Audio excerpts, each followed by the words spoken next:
তাই আমাদের উচিত এমন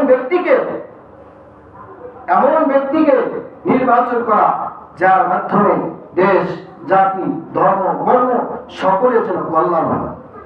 এমন ব্যক্তিদেরকে আমরা ক্ষমতায় নিব না যাদের কারণে ইসলামের ক্ষতি, যারা শিখায় যে আদম থেকে মানুষ শিক্ষিত, আদম থেকে মানুষ জন্ম হয় না, বানর থেকে শিক্ষিত, বানর থেকে মানুষ জন্ম হয়েছে, এবং যারা শিখায় হযরত আদম আলাইহিস সালাম পাপ করছে, এবং মুসলমানদের ধর্মীয় বই ইসলাম শিক্ষা, এই ইসলাম শিক্ষায় যারা আমাদেরকে শিক্ষা দিচ্ছে, যারা আমাদেরকে পরীক্ষা করছে যে আমরা ঘুমিয়ে আসি না কি আসি, আমাদেরকে যারা দুর্গা পূজা, কালী পূজা মলাট দেওয়া হয়, তার এদিন সেদিন আর বেশি দূরে নয় যেদিন এদেশে ইসলাম থাকবে না।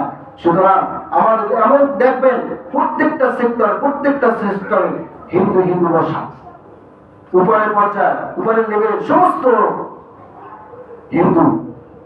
সুতরাং আমরা মুসলমান, আমরা কি কালেমাদের শুধু মুসলমান, নাকি আমরা রাসূল সাল্লাল্লাহু আলাইহি ওয়াসাল্লামকে মহব্বত করা মুসলমান? হযরত ওমরকে জিজ্ঞেস করা হলো, ওমর তুমি আমাকে কতটুকু ভালোবাসো?